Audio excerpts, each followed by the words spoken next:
Começa agora o Folha no Ar, primeira edição.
Quarta-feira, 25 de setembro de 2024, começa agora pela Folha FM 98,3, emissora do Grupo Folha da Manhã de Comunicação, mais um Folha no Ar. Estamos ao vivo aqui pela Folha FM, ao vivo também no Face, no YouTube, no Instagram.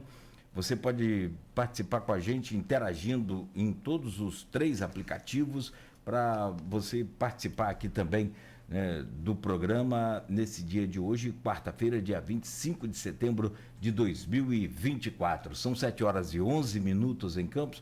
Muito bom dia, sejam todos bem-vindos e vamos às principais informações. Para começar, estamos na primavera, comecinho de primavera, né? Desde domingo virou aí a estação oficialmente no Brasil. Campos tem tempo bom agora com sol e a previsão para hoje é de 32 graus, mas não se espante com que isso ainda não é o calor máximo previsto pelo Instituto Nacional de Meteorologia, não. Segundo os especialistas, teremos recorde de calor em várias capitais, inclusive no Rio de Janeiro, esta semana, principalmente amanhã. O Rio de Janeiro chegou a registrar no último verão, 39 graus e meio. Amanhã, a previsão é de que essa temperatura ou encoste ou até possa ultrapassar esses 39 graus e meio no Rio de Janeiro, que não deve ser tão diferente aqui para a gente. Dá uma caída pouca, mas deve manter aí também nesse nível. Mas para hoje a previsão é de 32 graus de máxima com 21 de mínima.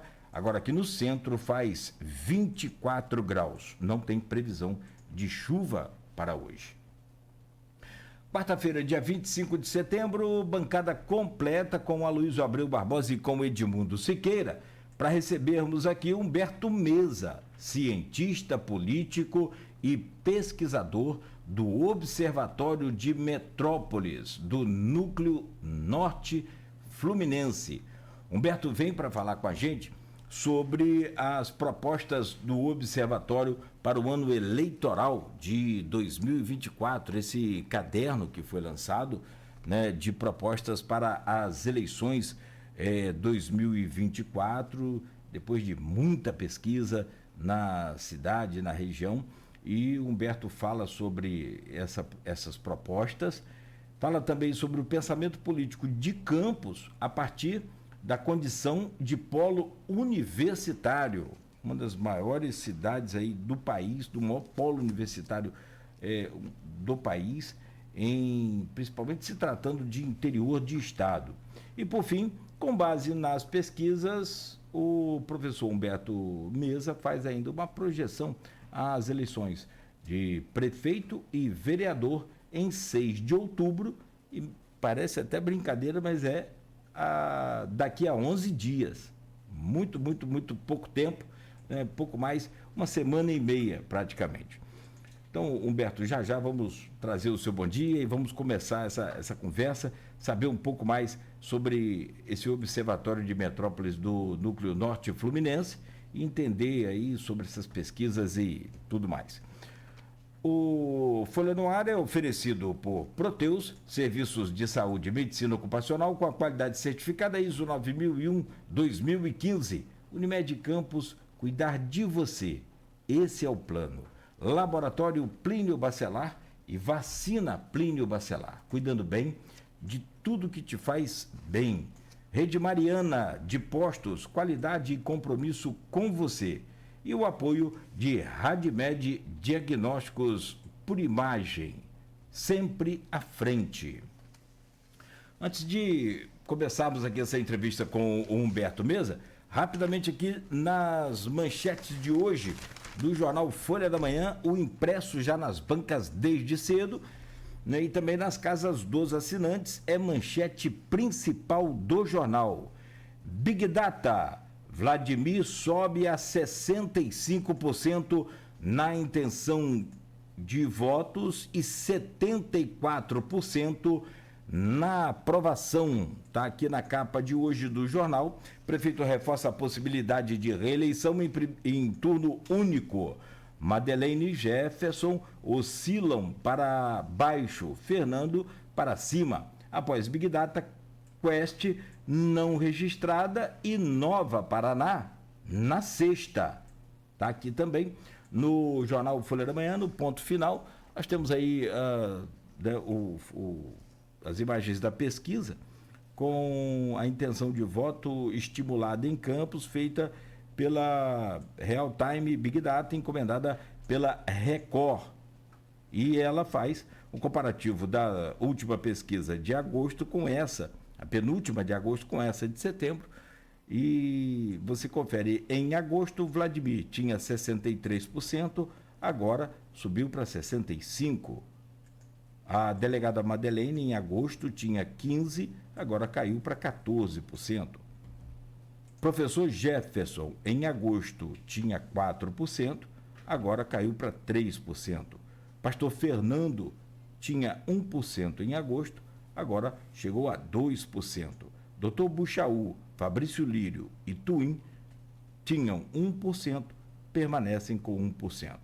Nenhum branco e nulo tinha 8% em agosto, permanece também com 8% agora em setembro.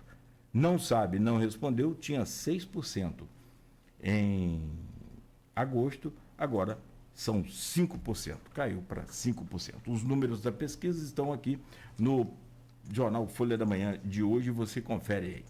Criança morre após se afogar em piscina, tragédia em casa. Lei Maria da Penha, DEAN prende mais 5 por violência a mulheres. Meu Deus. Campistas conquistam 5 medalhas no karatê, no ranking estadual. Dibe, Hawaji e Hélio Coelho vão receber homenagem no prêmio Alberto Lamego. Está na capa do Folha 2. Está também aqui no jornal Folha do Caderno Folha 2.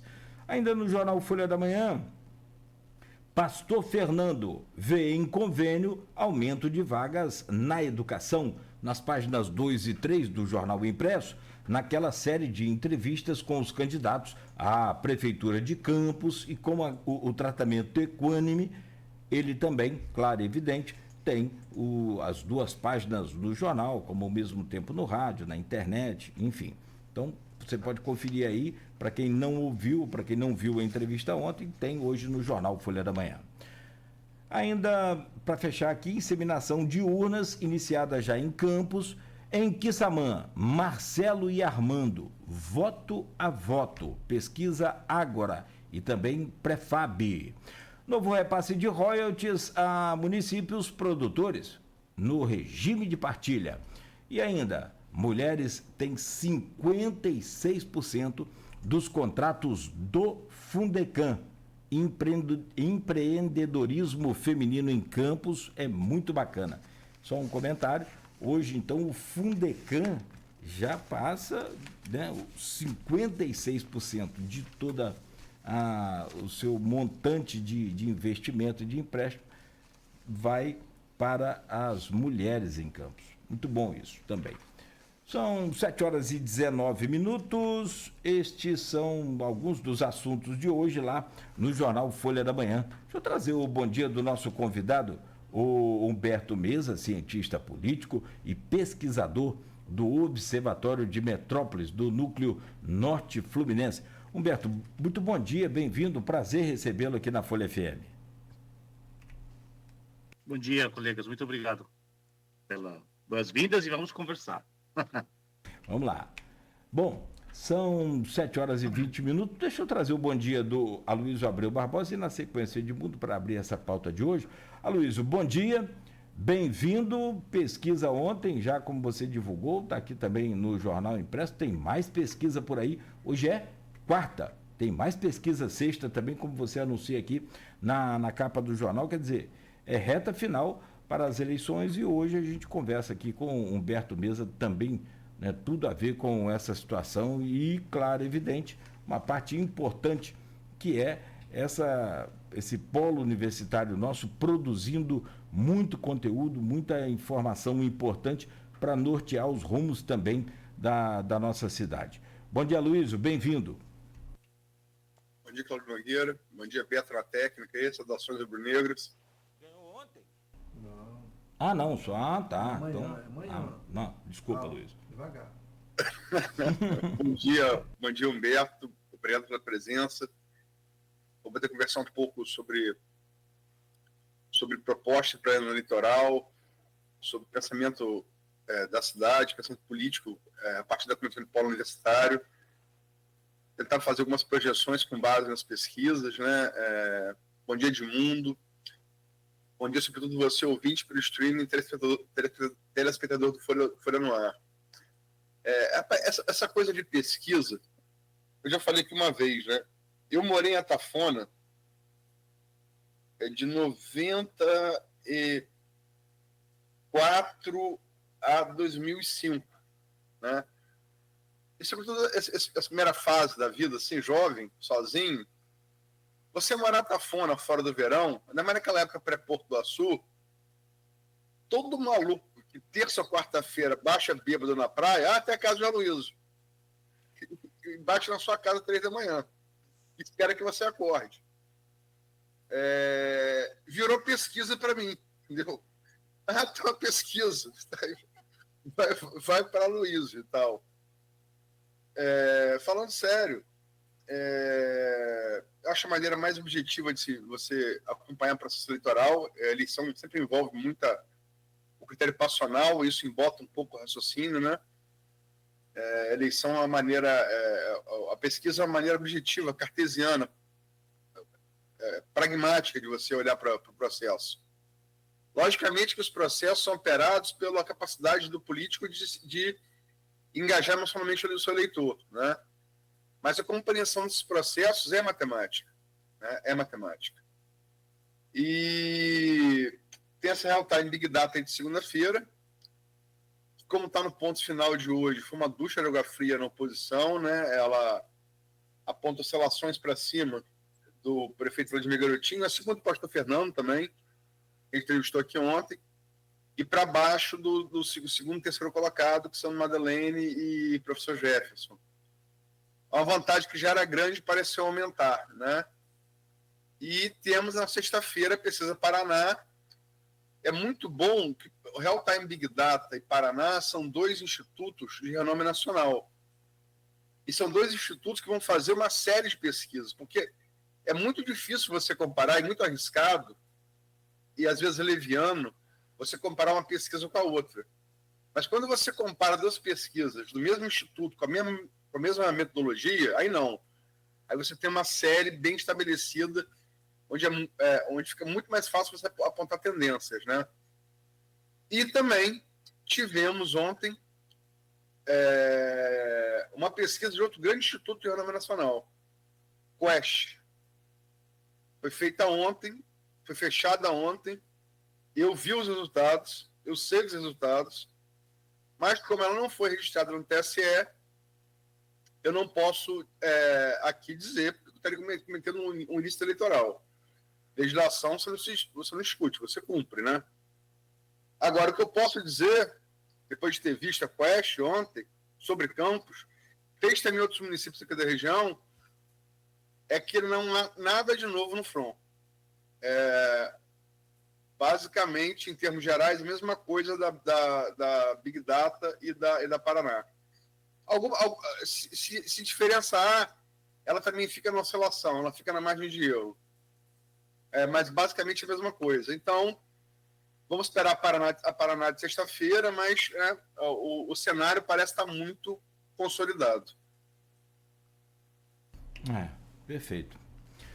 Bom, meu caro Edmundo Siqueira, deixa eu trazer o seu bom dia nessa bancada, sempre bom também contar com você, assim como com a Aloysio, e hoje com o nosso convidado Humberto Mesa. Eu já peço a você para que na sua primeira fala já abra também essa pauta de hoje. Bom dia, Edmundo, bem-vindo. Bom dia Nogueira, bom dia Beto aí, bom dia Aloysio, bom dia convidado Humberto, bom dia a quem nos ouve, quem nos acompanha pela Folha FM. A gente pode conversar justamente sobre acho que é o mote principal de uma eleição, que é discutir a cidade, né? A eleição municipal, que é discutir as questões urbanas, né? Crescimento, ordenação, governança, né? Tantas questões que a gente precisa discutir. E a parte técnica da pesquisa, temos um especialista aí que estamos olhando para ela para poder tentar entender o desejo do eleitor, né? Mas ela passa justamente pela condição da cidade, né? Como que ela está. Então, é a avaliação de como que a cidade está. Então, é importante. Sobre o observatório, Humberto, Darcy Ribeiro tem um ensaio muito importante que fala sobre a universidade necessária, né? Darcy Ribeiro, antropólogo, uma das cabeças da UENF. A UENF foi concebida por um desejo da sociedade campista. A Luiz, que é bom de memória e data, aí, foi anos 90, início dos anos 90, salvo engano. A sociedade campista já ansiava por uma universidade pública, e ela foi sendo construída, diversas pessoas atuaram nela, né, nessa construção, e Darcy Ribeiro foi um deles, uma dessas cabeças principais. Ele tem um ensaio que fala sobre a universidade necessária, que é justamente isso, é uma universidade que dialogue com nossas dificuldades, que dialogue com nossas questões locais, né, onde ela está inserida, na sociedade que ela está inserida, né? É um dos papéis dela atuar nesse sentido. Eu acho que o Núcleo Norte Fluminense, que você faz parte, o Observatório de Metrópoles, ele cumpre muito bem esse papel, mas eu queria ouvir você sobre ele. Na última terça-feira, né, dia 10, na terça, dia 10 desse mês, foi lançado na Vila Maria um caderno, né, um caderno de propostas desse núcleo, que discute sobre essa questão, as questões sensíveis, né, as questões que devemos discutir na cidade. Lançado na Vila Maria, que foi deixado em testamento para a UENF, justamente, da Vila Maria, né, justamente nesse anseio da sociedade campista em ter uma universidade pública, foi deixado para que a primeira universidade pública se instalasse, ela seria doada para ela, e assim foi feito, a Vila Maria. Esse caderno foi lançado lá, acho que simbolicamente. E eu queria ver você sobre esse caderno, como é que foi esse processo, como é que foi esses estudos. Até onde eu sei, foi um caderno feito já há bastante tempo, com informações, pesquisas feitas há bastante tempo. Foi concluído agora nesse documento. E queria te ouvir em relação a ele. Bom dia, Edmundo, Cláudio e Aloysio, e nossa audiência também. Olha só, acho que você sintetizou muito bem o espírito que está por trás desse processo não apenas de territorialização da pesquisa, do trabalho acadêmico, mas especialmente do trabalho de rede, né, que a universidade já tem, enfim, estimulado há muito tempo, né? Talvez até para situar como que isso se insere no Norte Fluminense, especialmente em Campos do Goytacazes, mas não apenas em Campos, né? Especialmente na região. Também é interessante compreender de onde que veio o Observatório das Metrópoles, né? O Observatório, na verdade, ele é uma rede de pesquisadores, né? Nosso curador nacional, professor Licença de Queiroz Ribeiro, ele tem muito essa intenção de mostrar que nós não somos uma rede de pesquisadores, uma pesquisa em rede, porque nós temos um trabalho de pensar o desenvolvimento urbano e regional no Brasil, de uma maneira mais escala nacional, né, mais metropolitana, pode ser assim. E nós somos, de fato, uma rede de mais de 400 pesquisadores do Brasil inteiro, né? Nós trabalhamos em 18 espaços no Brasil, enfim, desde metrópoles como São Paulo, Rio de Janeiro, Recife, Salvador e tal, né? Temos diversos núcleos também. E no caso específico do Norte Fluminense, um trabalho que a gente começou a observar com maior carinho há 5 anos atrás, tentar criar um núcleo que permitisse aproveitar toda essa rede de universidades que tem, especialmente em campus, né, para poder, enfim, a gente compreender esse processo um pouco diverso, né, de metropolização. A gente sabe que o Norte Fluminense talvez não tenha a mesma dinâmica que uma metrópole como a grande São Paulo, né, e tal, mas é uma dinâmica muito particular e muito interessante, né, que está em processo de expansão urbana, que está numa transição entre Rio e São Paulo também, né, que mostra a importância dessa Hinterlândia, como se chama, né, que é um lugar de passagem, mas não apenas de passagem, especialmente de dinâmicas próprias e particulares, né, que são pautadas especificamente pela produção de petróleo e gás, né. Eu acho que essa questão do extrativismo, né, e da participação de empresas em projetos da Petrobras na região permite também lançar alguma luz sobre processos que talvez não são pensados em metrópoles como São Paulo, Rio, etc. Apesar que Rio é muito particular, né, também nesse sentido. Mas, enfim, nosso interesse para o Norte Fluminense é compreender, assim, a gente conseguiu um projeto que teve enfim, a grande generosidade, né, de poder reunir os diversos centros universitários da região.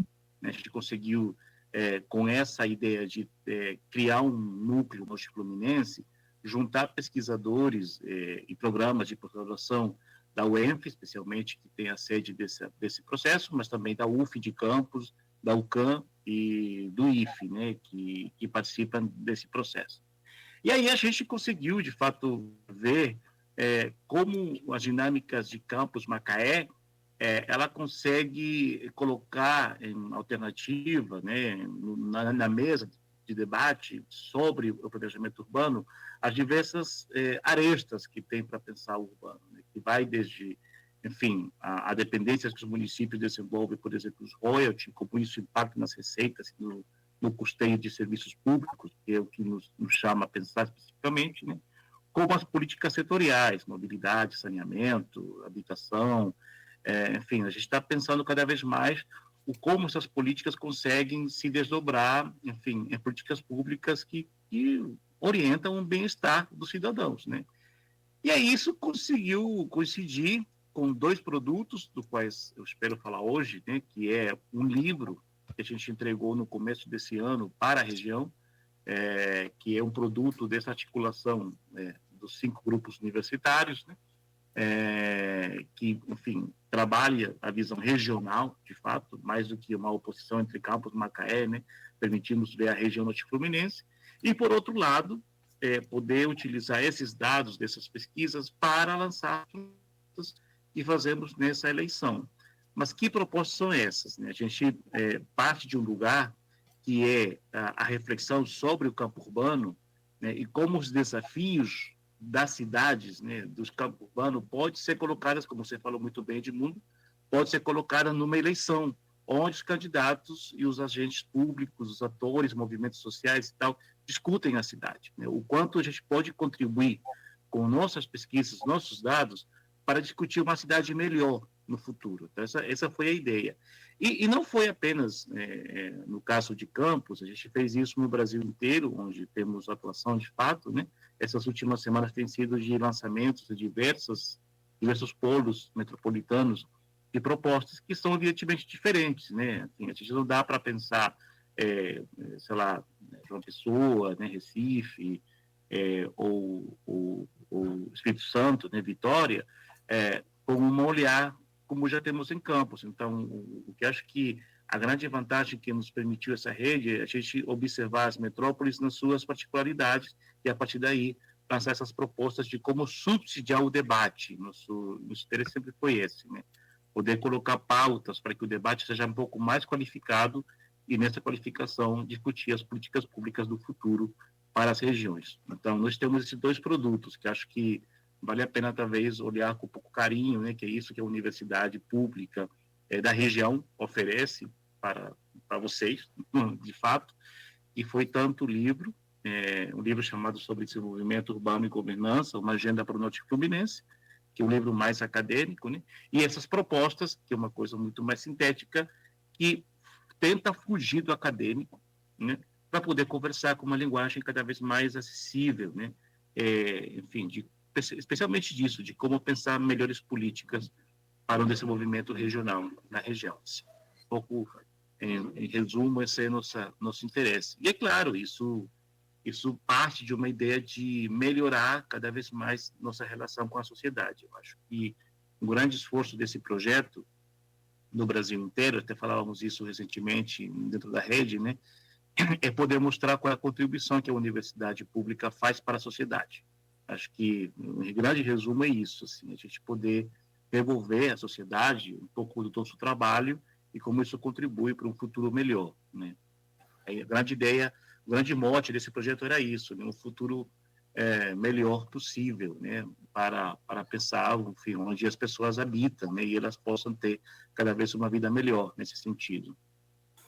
Humberto, esses dois produtos vão ser disponibilizados ao público, aos próprios candidatos? Como é que vai ser essa distribuição desses produtos que você citou? Bom, na verdade, o livro ele já está disponível. Eu acho que tem acesso aberto, porque foi uma publicação por recurso da FAPERJ, né?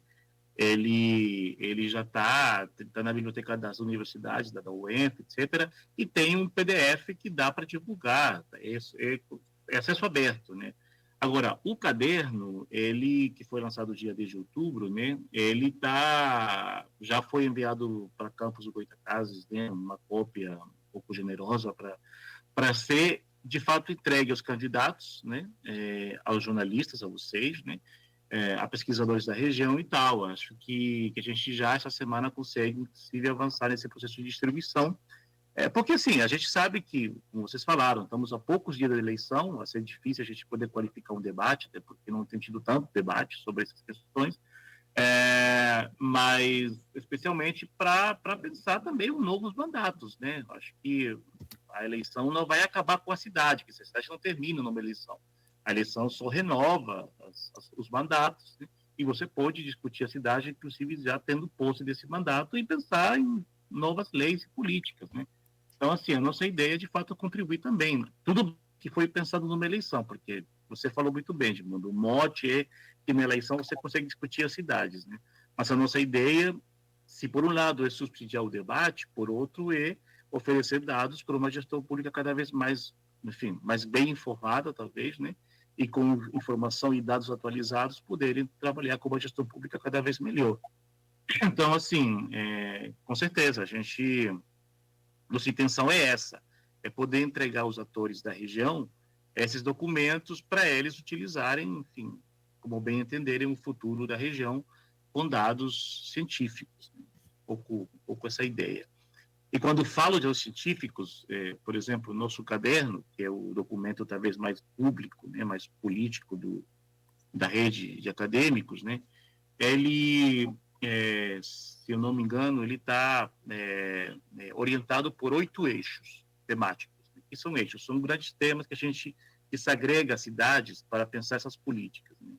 A gente parte de uma ideia de governança urbana, né? Que é a governança, para ser um pouco mais terrenal.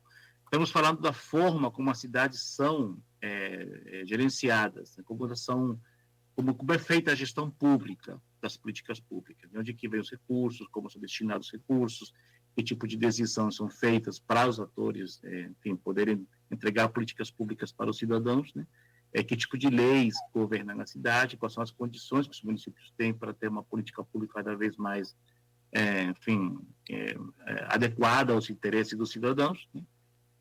Nós temos um eixo que é talvez o eixo que não foi definido nacionalmente, mas que interessa a região, que é poder pensar a economia que é criada nesse espaço regional, que é muito particular porque depende da produção de petróleo e gás. E quando pensamos em economia, não apenas economia petrorrentista, como a academia chama, né, que é uma economia que é dependente cada vez dos royalties, né, mas também uma economia, enfim, que vem dos royalties, mas também que vem da produção diversificada que cada vez estimulamos mais na região. Por exemplo, tem um texto no caderno que observa uma transição que cada vez diminui a indústria, apesar do impacto que tem o Porto do Açu, né, e o polo petrolífero de Macaé. Nós temos cada vez uma diminuição da indústria na região e um aumento da economia de serviços. Então, isso está mostrando uma matriz cada vez mais diversificada, que é importante prestar atenção a ela para saber que tipo de investimento público você pode fazer nas políticas setoriais no futuro, né? Então, enfim, tem um texto muito curto que está mostrando essa relação e propõe alguma saída para aproveitar essa transição da matriz econômica, né? Temos textos que pensam a mobilidade a partir da ideia de sustentabilidade, né? Cada vez existe uma pressão para as cidades abrirem uma discussão sobre tarifa zero, por exemplo, né? Como temos em algumas cidades brasileiras, né? de ônibus gratuito para os cidadãos, né?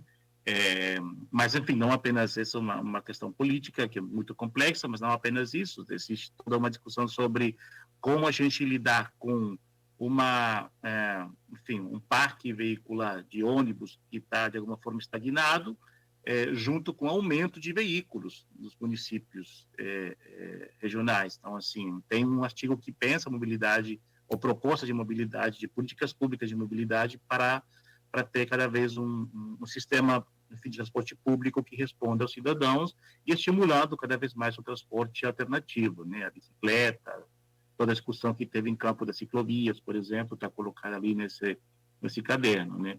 Nós temos também um texto sobre saneamento, né, que pensa como a gente, nessa onda de privatização do saneamento e do tratamento das águas, né, que, enfim, aconteceu no Rio de Janeiro inteiro, né, como poder pensar o saneamento cada vez mais acessível aos cidadãos, né, de forma de serviço público, de direito público. A questão ambiental, que é muito pautada pelo impacto do Rio Paraíba do Sul, essa articulação que o Rio oferece também à cidade, né, e de maneira regional. E temos ainda alguns textos que pensam a segurança pública, que é um tema muito polêmico em termos de política eleitoral, né? Existe sempre essa discussão até que ponto a segurança ela é federal, estadual ou municipal. Nós defendemos que a segurança é uma política municipal, os municípios têm que definir cada vez uma governança melhor para a segurança. Temos um eixo de participação, que é relevante também, para ver como os cidadãos participam dos processos, especialmente orçamentários, né, e que a lei permite. Enfim, a gente tenta cobrir a maior parte da habitação, evidentemente, que é um tema importantíssimo, tanto para o observatório quanto para as cidades. Também nós temos um texto sobre isso. Então, são eixos que a gente desagregou, enfim, o cenário urbano das cidades e tal, para podermos oferecer essa visão cada vez mais especializada para cada ponto, e em cada ponto a gente oferecer algumas ideias. A gente não tem uma saída completa, evidentemente, mas pelo menos o que nos estimula é o que eu falei antes, né? Uma ideia de termos cidades cada vez mais inclusivas, sustentáveis especialmente, né? Que é uma coisa que não podemos mais fugir dessa questão climática, né? Porque a realidade é clara, nós não estamos mais esperando que o clima mude, agora já mudou, já estamos vivendo nele, não temos que apenas adaptar a esse novo processo. Então, cidades inclusivas, cada vez mais sustentáveis, cada vez mais democráticas, que pensem uma melhor condição de vida para os cidadãos. Eu acho que com esse estímulo, né, que está por trás das nossas pesquisas, a gente consegue dar uma ideia um pouco mais atualizada sobre esse diagnóstico que fazemos e poderem ajudar os gestores públicos para pensar as políticas de uma maneira talvez um pouco diferente. Humberto, você foi jornalista. Você, embora o seu português quase sem acento não denote, a sua língua materna é o castelhano, né? Pois é. Você é nicaragüense, está radicado há 14 anos no Brasil, E você, na Nicarágua, você teve a falta de juízo de trabalhar como jornalista, né? Trabalhando em 2008, 2006. Aí tomou juízo, virou cientista político. No jornalismo, a gente tem essa questão sempre da objetividade, né?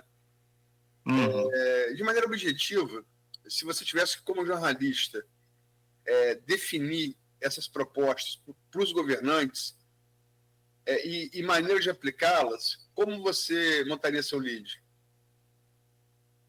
Olha só, não sei se talvez o lead, mas eu poderia dizer quais são as ideias centrais da nossa contribuição, em termos mais objetivos mesmo, né?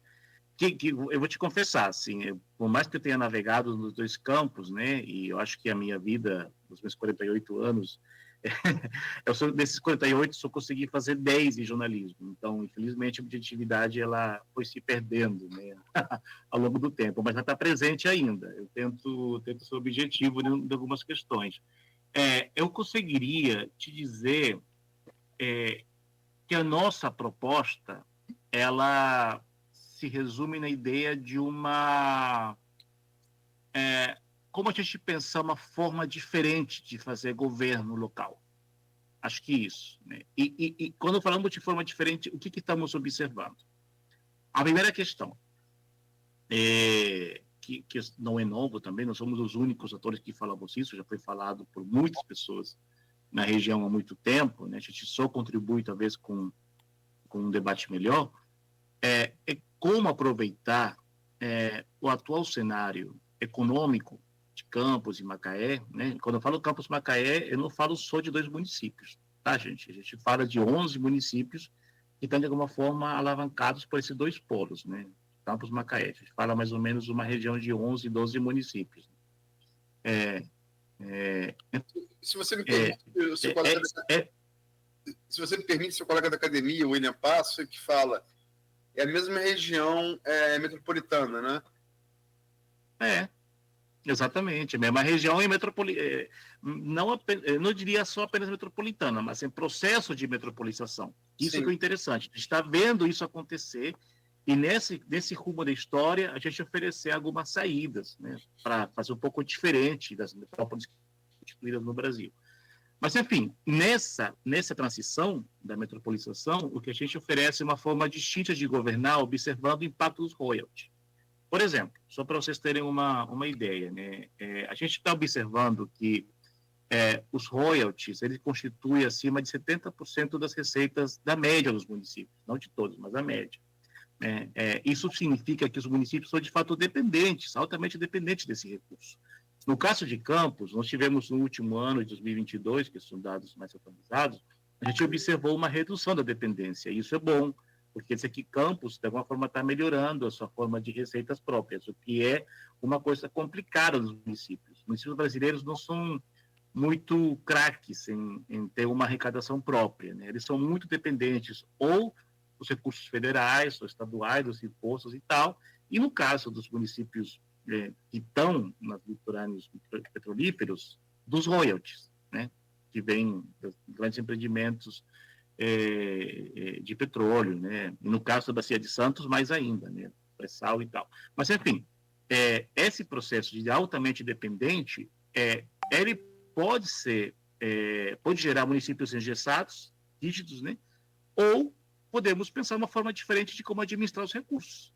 E aí, nossa proposta vamos observar a quantidade ainda menor, mas ainda generosa, né, de transferência de recursos, para a gente discutir ou um fundo social, ou uma maneira específica de a gente investir em fundos autônomos, soberanos, para poder ter um recurso que esteja disponível quando os royalties acabem, por exemplo, né?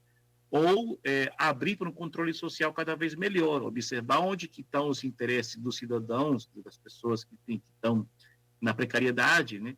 E direcionar alguns recursos para melhorar o bem-estar das cidades. Então, não estou dizendo que essas sejam as únicas saídas, estou dizendo observar outras dinâmicas da forma de administrar os recursos para pensar uma forma distinta de como financiar as políticas, né? Nós temos, essa eu diria que é talvez nossa grande proposta, nosso lead. Não sei se fui muito sintético, mas acho que não fui. Mas, enfim, temos essa. Infelizmente, passei da objetividade para a necessidade de explicar cada vez mais. Coisa de mania de quem quer ser professor.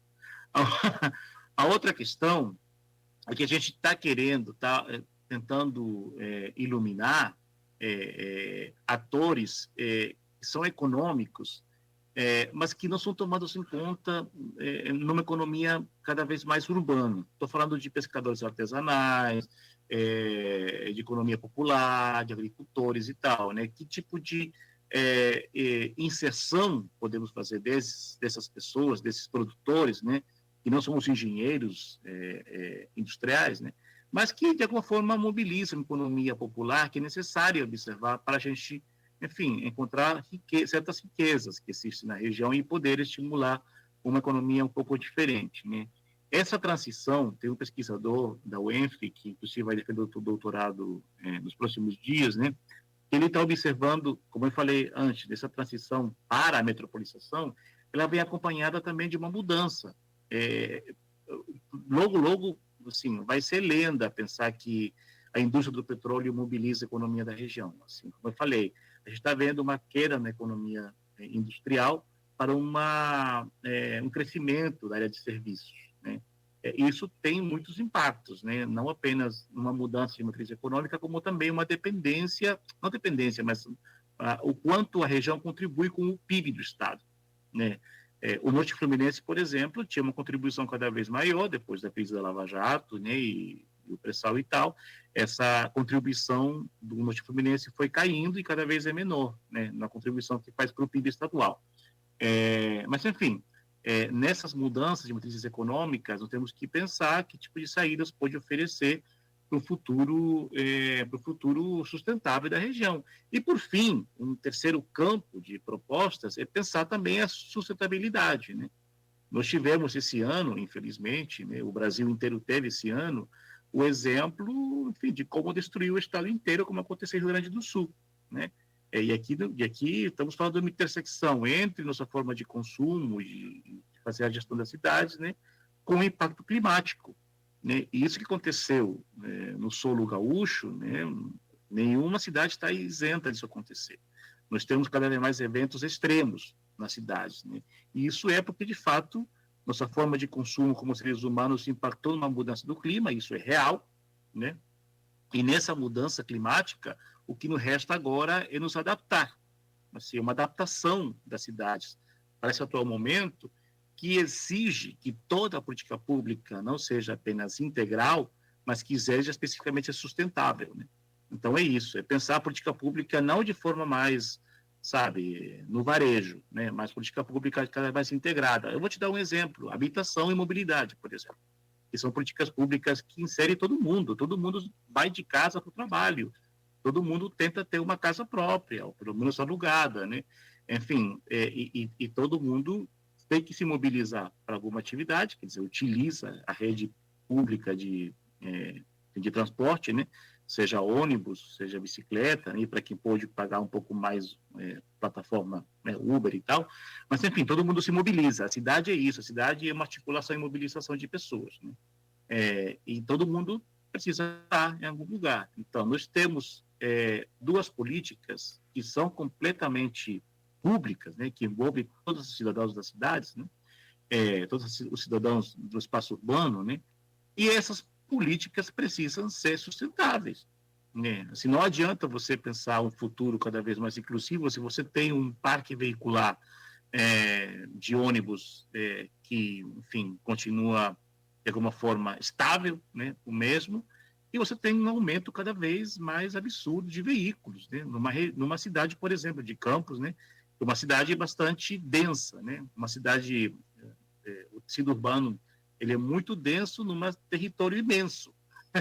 É muito doido você ver o mapa de Campos, por exemplo, né? Como ver a segunda maior cidade do estado do Rio de Janeiro, onde tem um polo urbano muito concentrado. E a questão de moradia, eu vou te dar só um dado que aparece nas nossas pesquisas, por exemplo. Pelo último censo, Campos e Macaé cresceram de habitantes, né? Acho que Campos em torno de 4% e Macaé, se não me engano, um pouco mais em cima de 14%. Mas o domicílio aumentou muito mais do que o cidadão. É uma dinâmica muito interessante, assim. O número de moradias, ela aumentou até 2 dígitos, no caso de Campos, e de Macaé mais de 40%. Então, você tem um aumento dos habitantes, que chega até certo teto, mas um aumento cada vez maior de habitação, de domicílios, né? Isso significa que nós estamos tendo uma transição à metropolização junto com, enfim, fenômenos que aumentam cada vez mais uma bolha imobiliária, né? Enfim, isso adensa cada vez mais as cidades. Então, que tipo de inserção estamos pensando para quem não tem moradia, para discutir o déficit habitacional? É um pouco isso que a gente está tentando jogar um pouco de luz, sabe? Quando pensamos políticas públicas. E, é claro, pensar moradia, não apenas numa bolha imobiliária, mas moradia sustentável, enfim, que as pessoas tenham acesso a uma casa própria e digna, tem um pouco por aí. Né? E tudo isso, é claro, discutindo recursos públicos. Eu acho que o mais importante é a gente não perder esse tipo de vista, e nossa maior discussão é essa, né? Quando a gestão pública te fala não tem recurso para isso, não tem recurso para aquilo, então vamos ver como, de fato, os municípios, enfim, financiam para poder disputar nesse campo. Humberto, cara, em meia hora você trouxe aqui temas para a gente fazer um ano de programa, naquele estilo de série de Netflix. Você falar em transporte público hoje no Brasil, falar em transporte público em qualquer cidade brasileira hoje é tema de atenção para toda a população. A gente poderia ficar aqui até meio-dia, mas essa mudança da matriz energética também é outro assunto que a gente precisa, talvez, até se atentar mais, como você já disse aí. Uma coisa que você falou, logo, o petróleo, né, vai ser lenda, né, de movimentação de economia aqui na região. Mais uma vez, a gente teve um fôlego aí, mas não, né, tem que repensar isso melhor e a proposta desse Observatório de Metrópoles do Núcleo do Norte Fluminense é sensacional. Eu, se fosse candidato, eu estava coladinho com vocês aí. Bom, eu só vou pedir licença a você, meu caro Humberto, a nossa mesa rapidamente, a quem nos acompanha, porque a gente precisa fazer um intervalo, tem outros temas também, mas muito bacana, muito bom já essa rápida explicação que você traz sobre os temas importantes, saneamento, habitação, transporte, como a gente tem tratado aqui sobre essa questão, né, na série de entrevistas com os candidatos à Prefeitura de Campos. Mas a gente volta a seguir. Folha no Ar faz uma pausa rápida, você continue ligado aí com a gente no oferecimento de Proteus, Unimed Campos, Laboratório Plínio Bacelar e Vacina Plínio Bacelar, Rede Mariana de Postos com apoio de Radmed. Voltamos a seguir e tem uma dica agora, logo aqui na saída desse bloco, uma dica muito boa para você investir o seu dinheiro com segurança e com boa rentabilidade com os especialistas da Nauta XP Investimentos.